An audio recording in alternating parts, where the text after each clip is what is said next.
Assalamualaikum warahmatullahi wabarakatuh. Shalom, Om Swastiastu, Namo Buddhaya, dan salam kebajikan. Kembali lagi dengan saya Marina Pendi di forum pembahasan mengenai perekonomian negara Indonesia. Para hadirin yang saya hormati, hendaknya kita bersyukur terlebih dahulu kepada Tuhan Yang Maha Esa karena berkat hikmat dan hidayahnya kita dapat berkumpul di sini untuk mendengarkan forum pembahasan perekonomian Indonesia yang saat ini saya akan bahas bertemakan pulihnya perekonomian negara Indonesia setelah adanya pandemi COVID-19. Para hadirin, tentunya tidak asing lagi bagi kita untuk mendengar kata COVID-19. Kita semua tahu bahwa COVID-19 sudah menjajah seluruh negara di dunia. Bahkan mungkin kita tidak ada mendengar negara yang terbebas dari COVID-19. Sejak munculnya COVID-19 pada tanggal 2 Maret tahun 2020, kita pasti beranggapan bahwa virus COVID itu virus biasa aja. Ya mungkin virus pada umumnya, virus yang biasa kita kenal, seperti flu atau segala macam. Namun, anggapan kita selama ini tuh salah. Ini merupakan virus yang luar biasa memberikan dampak terhadap kesehatan dan juga terhadap ekonomi.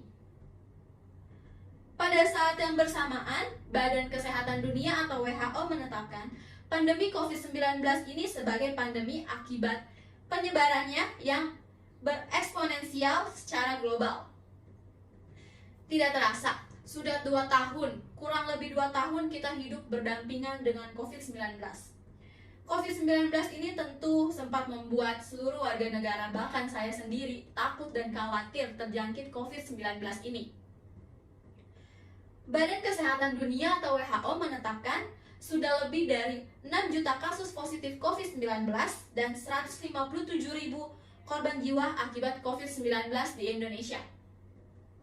Para hadirin yang terhormat, hingga saat ini di Indonesia masih ada COVID-19, namun Indonesia sudah berada di level terendah COVID-19. Tentunya saya dan warga-warga serta para hadirin di sini merasa bangga kepada Indonesia karena bisa bangkit dari keterpurukan. Hal ini tentu tidak luput dari kerjasama seluruh warga negara Indonesia, para tenaga kesehatan, dan para anggota-anggota yang telah turut membantu dalam proses penurunan penularan kasus COVID-19. COVID-19 yang menjajah seluruh negara ini tidak hanya memberikan dampak pada krisis kesehatan, tetapi juga memberikan dampak pada krisis ekonomi. Pandemi COVID-19 ini berdampak pada krisis ekonomi yang sempat tumbuh secara negatif, bahkan hingga resensi. Banyak munculnya pengangguran akibat PHK, banyak terjadinya kejahatan-kejahatan, meningkatnya tingkat inflasi, dan lain sebagainya. Inflasi di Indonesia itu saat ini cukup rendah, hanya di angka 3,5% year on year, yang sebelumnya diperkirakan sebesar 5-6% year on year. Para hadirin, seperti yang sudah saya sebutkan sebelumnya, bahwa perekonomian di seluruh negara di dunia ini bertumbuh secara negatif. Tetapi perlu para hadirin tak ketahui, hingga saat ini Indonesia sudah pulih dalam perekonomian. Indonesia sudah bangkit dalam perekonomian. Perekonomian yang sebelumnya sempat berada di ujung tanduk, ini mampu diperbaiki oleh adanya penekanan jumlah penularan kasus COVID-19 yang terus-menerus turun, hingga mobilitas masyarakat dan perekonomian kembali pulih dan kembali stabil. Semua indikator perekonomian mulai bergerak ke arah positif. Di kuartal kedua tahun 2022 ini, Indonesia mengalami pertumbuhan ekonomi sebesar 5,01% year on year, yang menurut saya sendiri ini merupakan pertumbuhan yang cukup tinggi dan sangat bagus bagi perekonomian negara Indonesia. Pertumbuhan perekonomian yang tinggi ini dicapai di saat kita masih menerapkan perbatasan aktivitas meskipun sudah tidak terlalu ketat seperti sebelumnya. Sebelum saya melanjutkan kepada materi selanjutnya, mari kita dengarkan sedikit cuplikan video dari Ibu Menteri Keuangan kita, yaitu Ibu Sri Mulyani. pertumbuhan ekonomi di kuartal pertama tahun ini membaik jika dibandingkan tahun lalu. Berdasarkan data Badan Pusat Statistik, ekonomi Indonesia kuartal 1 2022 tumbuh positif sebesar 5,01%. Tapi Menteri Keuangan Sri Mulyani tidak ingin cepat berpuas diri. Terlebih lagi masih ada beberapa faktor yang harus tetap dijaga demi kestabilan ekonomi khususnya sektor investasi. Pemerintah kini mulai menjadikan swasta sebagai motor penggerak investasi. Tapi lagi-lagi inflasi global juga akan mengancam terhambatnya penanaman modal di Indonesia. Dunia inflasinya tinggi, suku bunga naik, dan bahkan ada gejolak di negara-negara advanced country seperti Amerika dan kemudian di Eropa, maka ini berpotensi untuk mengurangi tadi kemampuan dari modal yang berasal dari swasta, terutama dari internasional, untuk bisa mendorong pertumbuhan ekonomi di Indonesia maupun di seluruh dunia. Maka ini menjadi salah satu risiko baru yang harus kita waspadai. Baik, setelah kita melihat videonya pasti kita tentu sudah tahu dong bahwa perekonomian di negara kita itu sudah kembali pulih. Tetapi para hadirin, kita tidak boleh bersenang-senang hati karena masih ada ancaman-ancaman yang harus diwaspadai dalam proses pemulihan ekonomi di negara Indonesia. Ancaman yang harus kita waspadai itu seperti adanya inflasi akibat scaring effect. Adanya scaring effect, maka permintaan kita menjadi meningkat.